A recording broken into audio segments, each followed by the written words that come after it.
My name is Iris Archer. I am 33 years old. 2 weeks ago, my mother showed up on my front porch for the first time in 9 years. She was wearing a beige cardigan. She had a carry-on suitcase in one hand and a folded piece of paper in the other. She did not come with flowers. She did not come with tears. She did not come with an apology. She came with numbers. $925,000. Itemized in blue ink: retirement, mortgage, medical bills, college fund, monthly support. She stood there after 9 years of silence and told me we needed to talk about the family future. What she did not know was that I had been preparing for that moment for almost a decade. While she was making a list of what she wanted from me, I was keeping a record of everything she had done to me. Every birthday card she returned unopened. Every voicemail she ignored. Every photo of my children she sent back without a word. Every message my sister wrote behind my back. 29 pieces of proof. Everyone dated. Everyone filed. Everyone sitting inside a navy blue binder in the bottom drawer of my desk. My mother came to collect. She had no idea I had receipts. And before I tell you what happened when I opened that binder and placed it next to her list, I need you to do 3 things for me right now. Hit like, subscribe if you have not already, and leave a comment telling me where you are watching from and what time it is where you are right now. I read those comments more than you know, and this story is one of those stories you will want to stay with until the very last minute, because the ending did not break me the way my family expected. It revealed them. To understand why that moment on my porch mattered, you have to go back to the summer I turned 24, back to Millfield, Ohio. Population barely over 2,000, 1 Baptist church, 1 barber shop, 1 diner where the air always smelled like burnt coffee and bacon grease, no matter what time you walked in. That was my town, my whole world until I left for college. My father, Kenneth Archer, worked at the lumber yard on Route 7 for 31 years. Same shift, same boots, same truck, same quiet walk through the front door at 5:42 every evening. My mother, Diane Archer, ran the house, the church women committee, and most of the social order in town. She organized the Easter brunch. She managed the prayer chain. She decided who brought what to every church potluck, and nobody argued, because nobody wanted to be on the wrong side of Diane Archer. My younger sister, Paige, was the favorite in ways nobody said out loud, because they did not have to. She was loud and charming and pretty in that easy small-town way that made people smile before she even spoke. She got voted homecoming queen and acted shocked. My mother adored her. My father called her sunshine. I was the quiet one. I did the dishes without being asked. I got perfect grades. I never caused trouble. I never got celebrated for it. I am not saying that because I want pity. I am saying it because you need to understand the equation. In our family, love was never unconditional. It was allocated, measured, budgeted. And Paige always got the bigger share. When I was 18, I got a full scholarship to Ohio State. I was the first Archer to go to college. My mother packed my suitcase herself and tucked a card inside. Flowers on the front, her neat handwriting on the inside. Come home soon, you belong here. I kept that card for 15 years. It still sits in my desk drawer, right next to the binder. That card was the last kind thing she ever gave me. I met Marcus Ellison in advanced statistics during my junior year. He sat 2 rows ahead of me and solved regression problems like he was reading weather data. Calm, focused, never rushed. He was an engineering major with a computer science minor. Partial scholarship, from Cleveland, raised by his mother Cora after his father left when Marcus was 4. Cora had worked 2 jobs for years to keep them afloat. Then when Marcus got older, she cut down to 1 job and spent the rest of her time helping everybody else. She volunteered. She read at libraries. She brought soup to sick neighbors. She was the kind of woman who made a home feel warm just by stepping into it. Marcus was biracial. He had his mother's eyes and his father's jawline, and this quiet, steady way of listening that made you feel like what you said mattered. Our first date was at a taco truck near campus. He paid with crumpled bills. I paid with coins. We split a drink and talked until the truck closed. He told me he wanted to build something useful someday, something that solved a real problem. I told him I wanted numbers to mean something beyond spreadsheets. He smiled and said then maybe we were headed in the right direction. We dated for 3 years, 3 steady years, no drama. No games, no chaos, just loyalty, just trust, just the kind of love that gets stronger in quiet places. He met my parents twice. The first time my mother smiled too hard and called him Michael. The second time she called him Marcus but would not look at him while saying it. My father shook his hand both times and barely spoke. I told myself it was discomfort, small-town nerves. A generation gap, anything but what it actually was. Paige was the one who said it first. At Thanksgiving, she leaned toward me and told me Marcus seemed nice, but Mom was never going to be okay with this. I still remember how my stomach dropped when she said it because some part of me heard the truth before I was ready to accept it. Marcus proposed on a Tuesday at our tiny apartment kitchen table. No dramatic setup, no photographer hiding in the bushes, no ring at first, just him sitting across from me and saying he wanted to spend his life building something with me, a home, a future. A family. He asked if I would let him. I said yes before he even finished. That night I called home. My mother picked up on the third ring. I told her I was engaged. The line went silent. 7 full seconds, I counted. Then she asked if I understood what this meant for the family. Not congratulations, not tell me everything, not are you happy, a warning. My father picked up on the extension. I heard him breathing, heard him clear his throat, heard him say nothing. 2 days later, Paige texted me that Mom had been crying since the call and asked if I was happy now. The answer was yes. For the first time in years, I was fully and simply happy. I did not text that back. 2 weeks later a letter arrived. Cream-colored stationery. My mother's cursive, 4 paragraphs. The last paragraph said, if I married Marcus, I would be choosing him over my family, and if I walked down that aisle, I should not expect to walk back through their door. Then came the line I would hear in my head for years. He is not one of us. That sentence changed everything. I read the letter 3 times, then I folded it carefully and slid it into a manila folder. I did not know why at the time. Some instinct in me knew I would need it later. We got married that June at the Multnomah County Courthouse. 12 guests, all friends, all from Marcus' side. His mother Cora flew in from Cleveland with a garment bag and pound cake in a plastic container. She pinned a silk flower to my dress and held my hands and welcomed me to the family like she meant it. There was no aisle, no father giving me away, no mother dabbing tears from the first row, just fluorescent lights, a judge who mispronounced our names, a Thai restaurant after. 4 tables pushed together, too much laughter, not enough money, the best day of my life. My dress cost $160 from a consignment shop. Marcus wore a clearance suit. We looked like 2 people who had chosen love over approval, because we had. That night when we got home, I sat on the edge of the bed and stared at my grocery store roses and shook so hard Marcus thought I was cold. I was not cold. I was grieving. Because I had just gotten married, and the 2 people who raised me did not care enough to see it. A week later, I mailed a card home. Inside was our wedding photo. Marcus and me smiling on the courthouse steps. I wrote that we were happy and that I hoped they could be happy for us one day. 11 days later, it came back, returned to sender in red.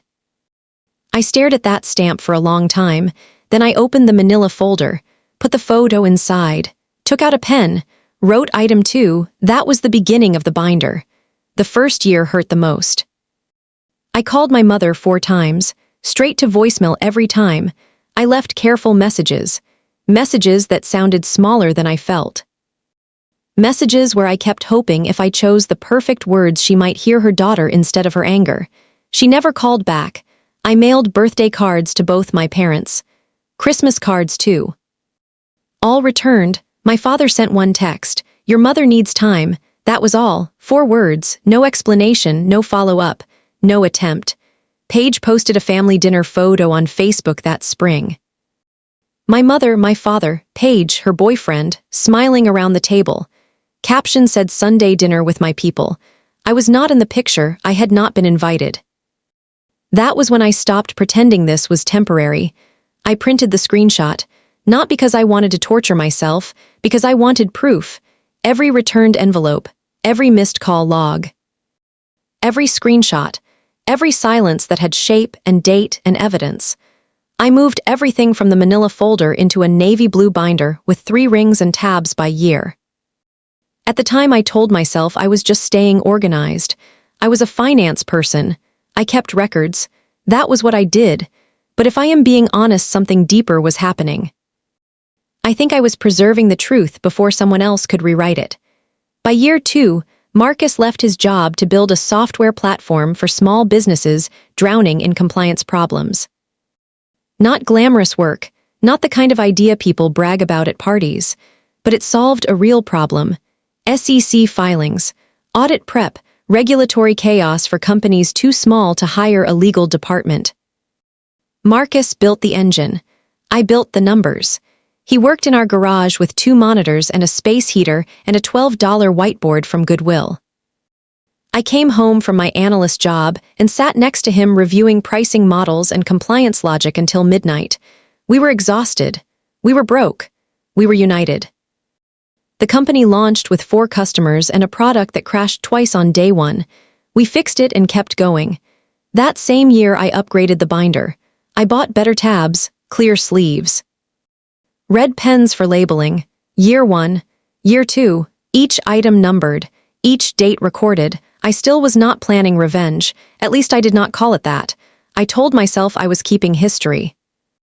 Because numbers do not lie and documents do not forget. Then the twins came. Liam and Sophie, same morning, same tiny cries, same dark curls. Marcus cried when he held them.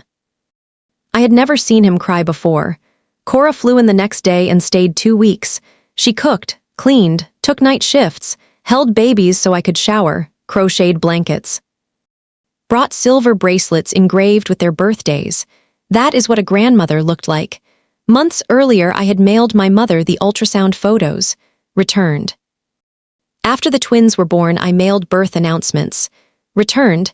I mailed newborn photos. Returned. 3 more items went into the binder. Then a mutual friend from high school sent me a screenshot of a text from Paige. Her children do not have real grandparents. That is what she chose. I was sitting in the nursery when I read that.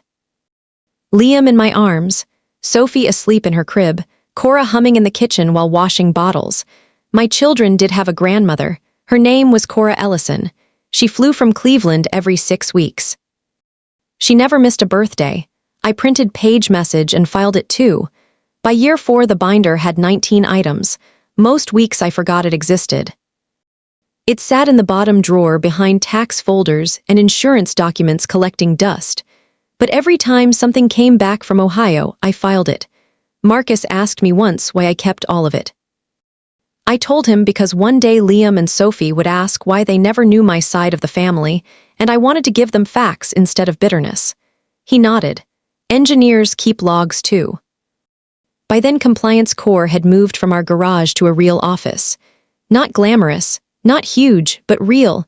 11 employees, a sign on the door, a conference room, a product that actually mattered. Marcus worked 60 hours a week. I worked full-time at my firm and part-time on the company finances. Dinner at 6:30 every night was the one rule we never broke.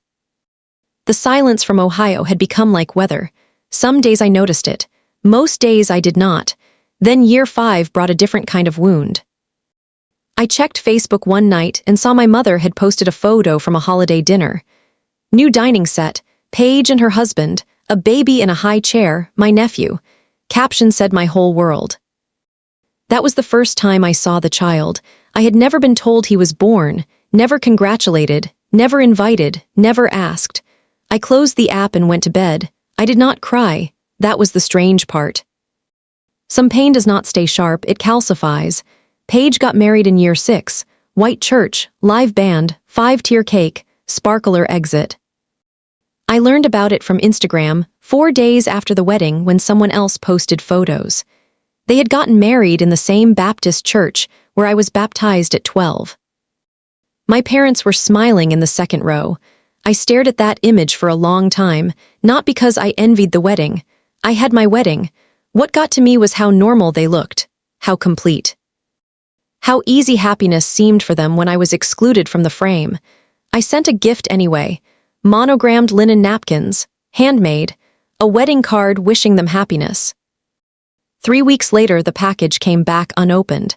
That became another item in the binder. Then year 7 changed the scale of everything. Compliance Core landed a Series B investment. $12 million. The kind of number that makes reporters call and old acquaintances suddenly remember your name. I left my analyst job and joined the company full-time as CFO.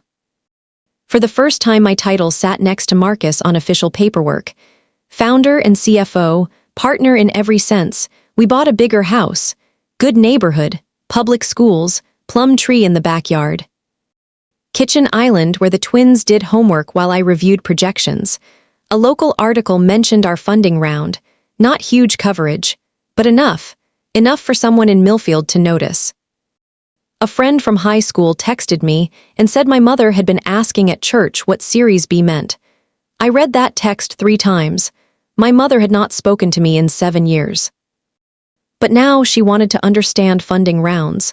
The math had changed, and suddenly she was interested. That same year, I sent what I decided would be my last birthday card.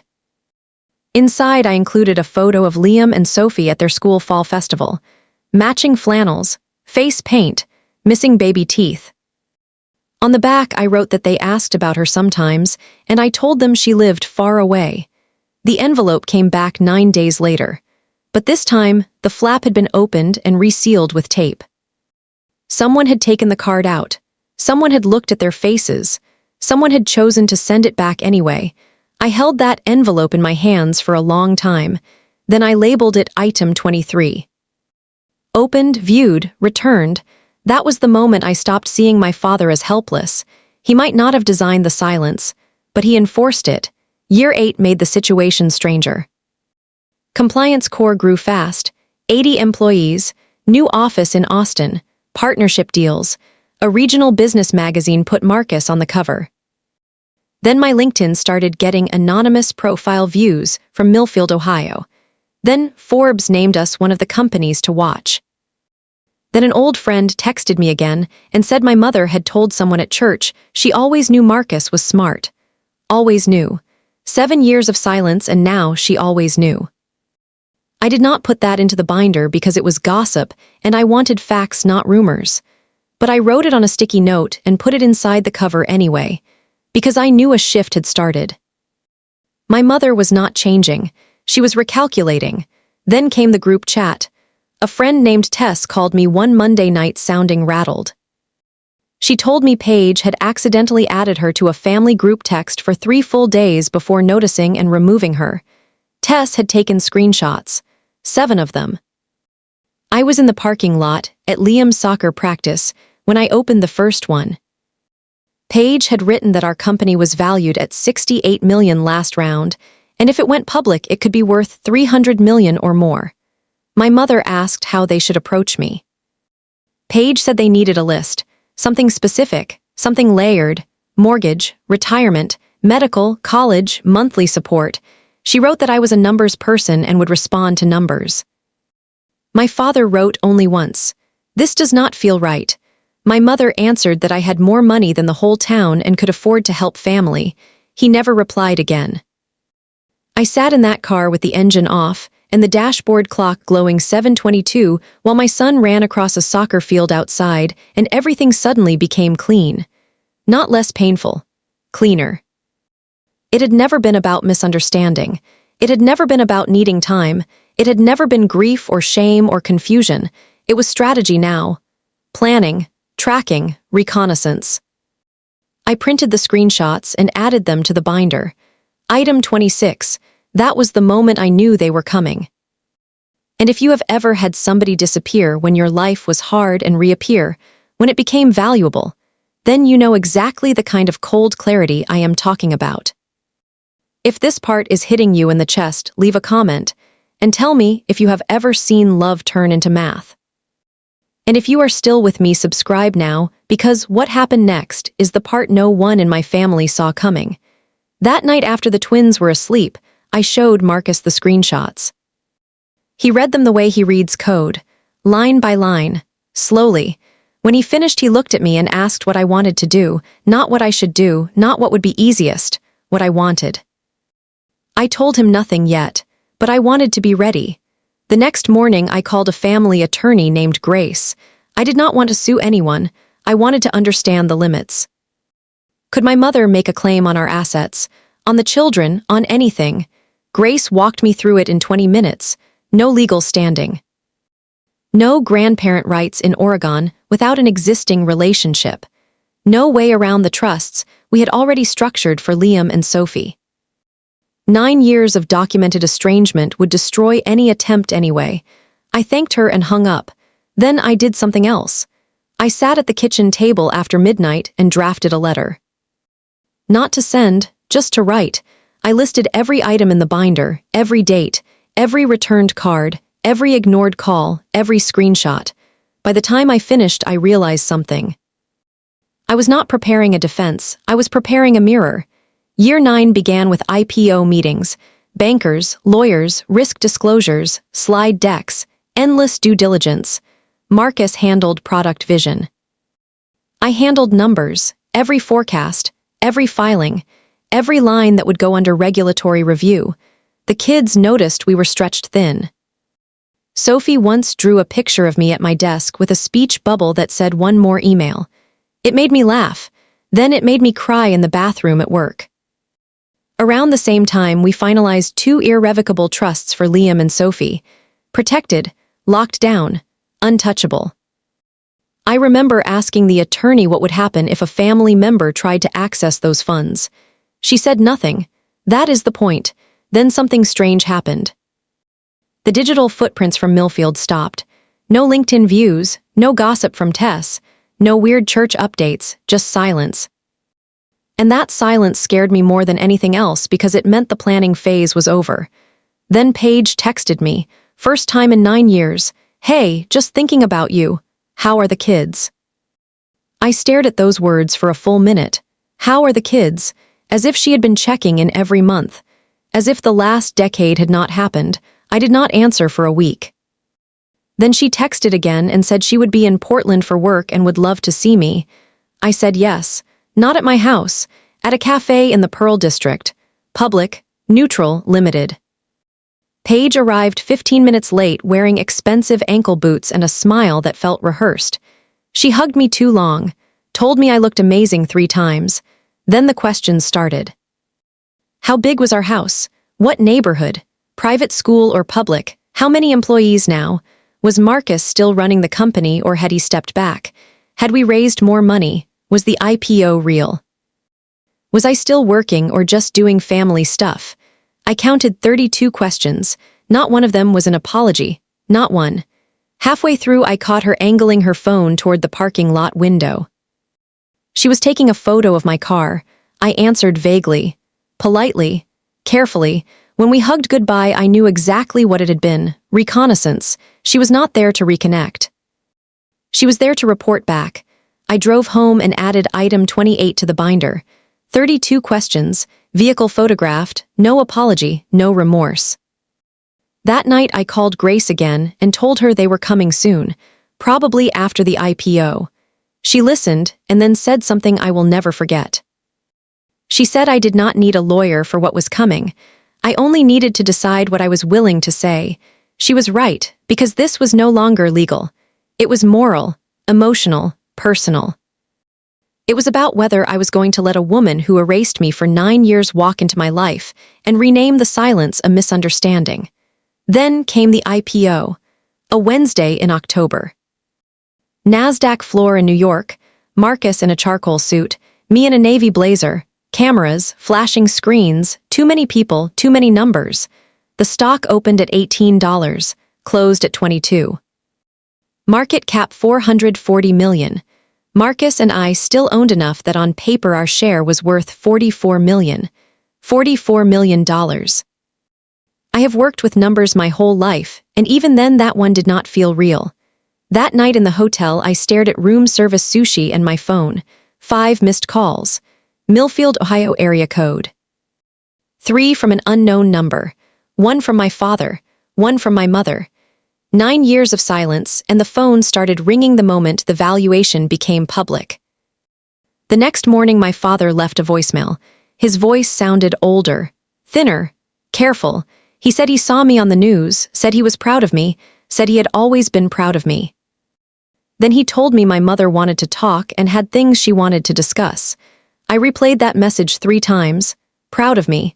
Words I had waited years to hear, but they came attached to the IPO. Not my wedding, not the twins, not the hard years, not the garage, not the birthdays, proud of me on paper. That was what broke something open in me, not anger, not exactly, something sadder. The realization that even the words I had wanted most had arrived too late to trust. 2 days after we got home, my mother texted. It was polished, careful, formal. She said life was short and family mattered, and she wanted to talk about the future and the children and what families should share. I counted the words. 63, not one was sorry. Not one admitted harm. Not one acknowledged that she had disowned me because I married a man she refused to accept. I screenshotted it, printed it, added item 29 to the binder. First text in 9 years, 0 apology. Then Tess called on a Friday and told me Paige had been telling people in town that I lived in a mansion and drove a Tesla and sent my kids to private school, and that my mother was planning a trip to Portland. That was when I knew the knock was no longer hypothetical. It was scheduled. I told Tess I was going to open the door. She asked if I was really going to let my mother in. I said yes. I was going to let her talk, and then I was going to show her what I had been keeping in the bottom drawer of my desk for 9 years. Now here is the part where everything slowed down. Because when you know a storm is coming, there is a strange kind of quiet before it arrives. Every morning after that, I found myself looking through the kitchen window when cars passed. Every time the doorbell rang, I felt a small electrical shock go through my body. I made lunches, signed school forms, reviewed quarterly reports, paid bills, sat through meetings. But under all of it, there was this waiting, this terrible patient waiting. I kept thinking about the first card my mother tucked into my suitcase when I left for college. Come home soon. You belong here. I kept thinking about how a sentence can become a lie and still look exactly like handwriting you once trusted. The town pressure had turned too. That part matters. Back in Millfield, the same whisper network that helped my mother justify cutting me off had started turning on her. People at church were now asking when she last visited the grandchildren. Asking how proud she must be of Marcus. Asking whether she was going to Portland for the holidays. She could not tell the truth without exposing herself. She could not admit she had disowned her daughter, because then everyone would know exactly who she was. And she could not keep pretending things were fine, because the questions were getting specific. For the first time in 9 years, the pressure was not on me, it was on her. That is why she came, not because she softened, not because she healed. Because the math and the gossip finally cornered her. She arrived on a Tuesday at 10:14 in the morning. I know the time because I was standing at the sink drying a mug when the taxi stopped outside. She stepped out slowly. Beige cardigan, black slacks, pearl earrings, carry-on suitcase, folded paper in her right hand. She stood on the sidewalk for a long moment looking at the house.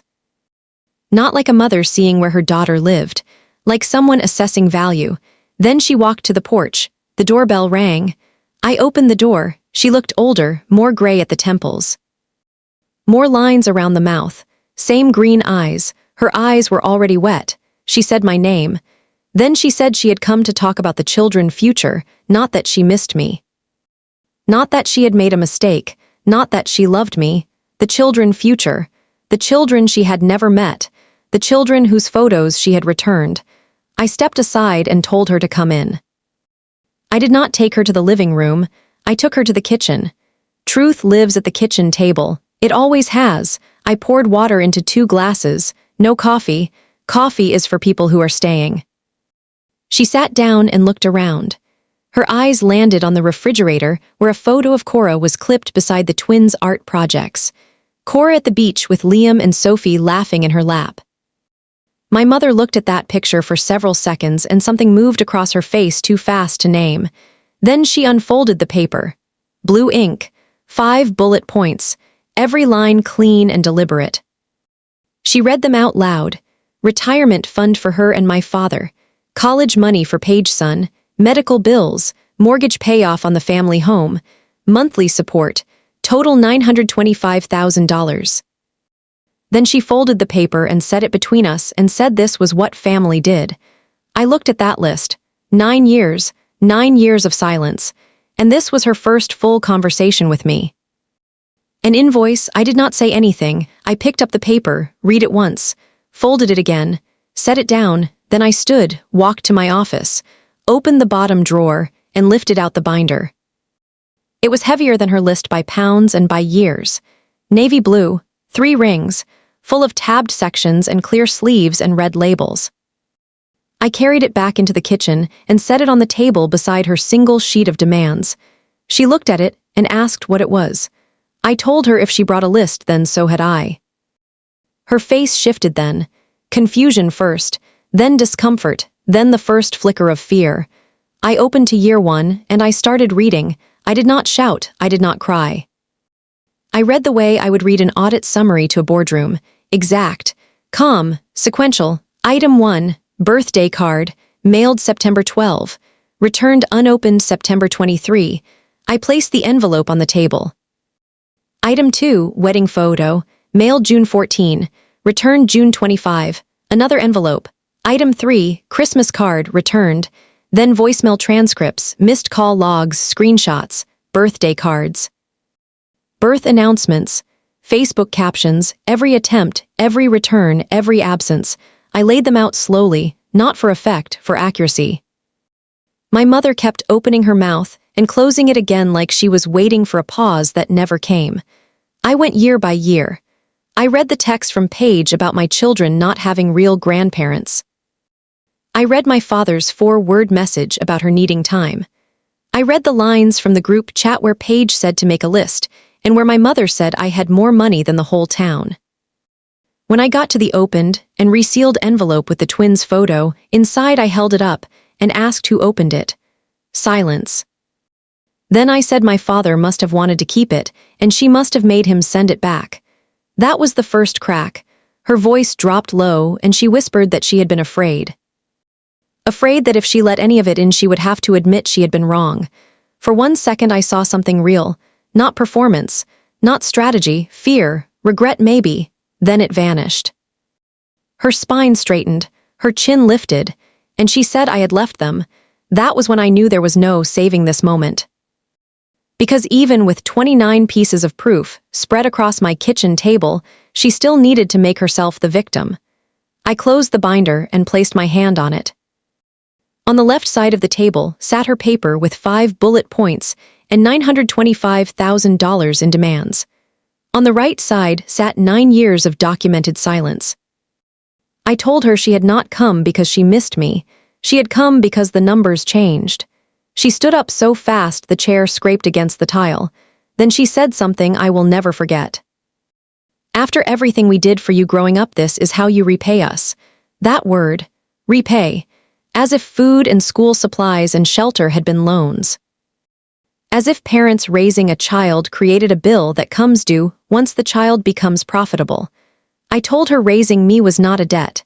It was a job she chose when she became a parent. And then I told her something else. I told her she had said Marcus was not one of us, but for 9 years his mother had been the only grandmother my children ever knew. That landed. I saw it. Not because she answered, because she could not. Right then the garage door opened. Marcus came in through the laundry room carrying his keys and laptop bag. He saw my mother, saw the binder, saw me. He did not ask what was happening. He set his bag down, walked over, put his hand on my shoulder, sat beside me. That was all, no speech, no anger, just presence. My mother stared at him. At his hand on my shoulder. At the quiet solidity of the life we had built without her, And I think something finally became undeniable to her in that moment. I had not spent 9 years waiting at the window. I had built a family, a real one. I told her I was not giving her money, not because I could not afford it. Because the moment I did, she would rewrite history. She would tell herself the silence had been a misunderstanding, a rough patch, something that got fixed once the family came back together. I told her those 9 years were not a rough patch. They were a choice, her choice. Then I said if she ever wanted to know Liam and Sophie for real, it would not begin with a financial list. It would begin with an apology, not to me, to them, and it would not begin that day unless she meant it. She picked up her paper, picked up her suitcase, walked to the front door. Stopped for a second, turned halfway like she might say something, then changed her mind and left. The door shut with a soft click, not a slam, a click. The sound of someone realizing too late that the thing she came to collect was never hers. If you have ever had somebody circle back into your life only after your value became visible, then tell me in the comments, because people need to hear how common this really is. And if you are still here and you already know where this story is going, then hit like right now, because the next part is the one that hit me harder than the confrontation itself. 2 weeks passed. The twins never knew she had been there. They were at school when she came and gone before they got home. I wanted to keep it that way. Children should not have to carry adult greed before they know how to spell it. Marcus and I did not talk much about the visit after that, not because we were avoiding it. Because the silence said enough. Then my father called, Tuesday morning, 9:14. I was at work reviewing a vendor contract when his name flashed across my phone. I answered. He told me my mother had told him what happened. Then his voice cracked and he said he should have opened the door for me 9 years ago. He should have called. He should have come when the twins were born. He should have done a lot of things.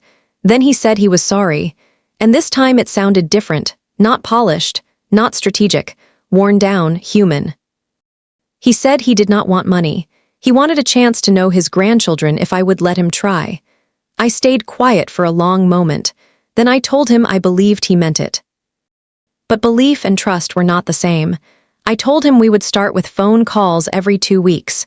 No visits, no money, no shortcuts, just consistency. He agreed immediately. Said it was more than he deserved. I told him it was exactly what he deserved. Not more, not less. When we hung up, I stared at the phone for a long time, because here is the part I did not expect. The apology I thought would heal me did not heal me. It softened something, but it did not restore what was lost.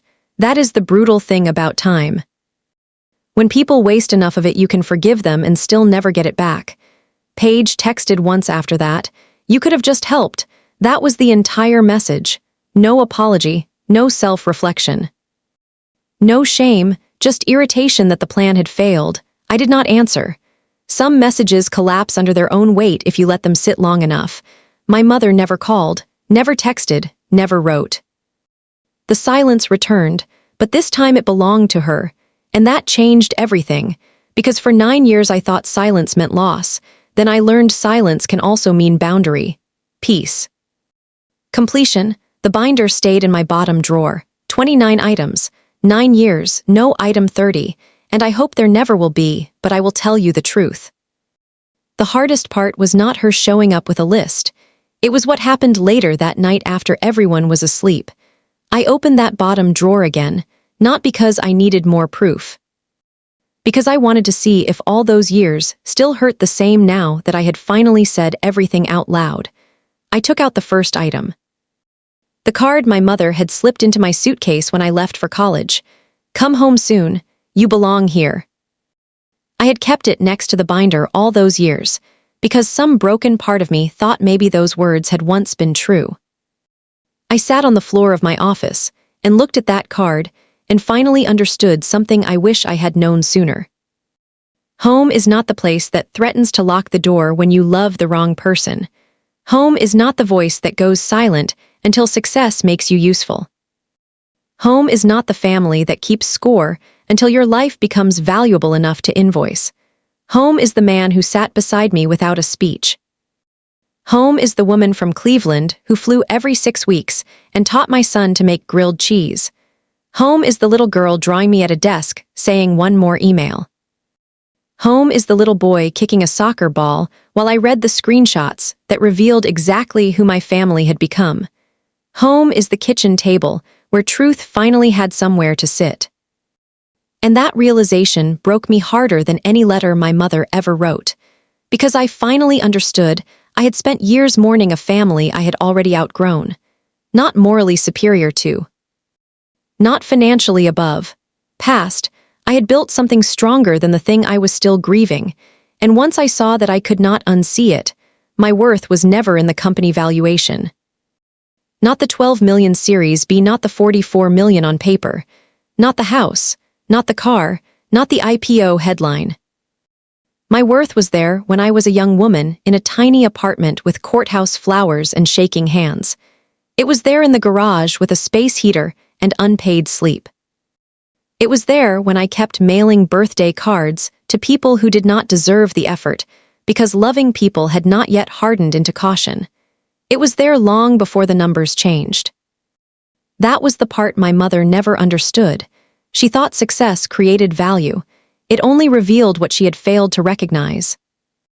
So if you are listening to this right now, and somebody in your life only came back when the numbers got bigger, or the spotlight got brighter, or the house got nicer, or the title got more impressive, I need you to hear me. They did not suddenly discover your worth. They discovered your leverage. And those are not the same thing. Family is not who claims you when the stock opens high. Family is who sits with you in the cold garage, who answers in the hard years, who holds your babies, who shows up when there is nothing to gain. That is family. And if this story hit something deep in you, then do not just watch and leave. Hit like, because it helps this story reach the people who need it most. Subscribe, because this channel is for people learning how to tell the difference between love and convenience. And comment below with the moment you realized someone only valued you when your life became useful to them. I read those comments. I really do. And if this story reminded you that your worth is not a line item on somebody else's list, then share this video with one person who needs that reminder today. Because sometimes the strongest thing you will ever do is open the door, tell the truth, and refuse to hand over a single dollar for the privilege of being erased.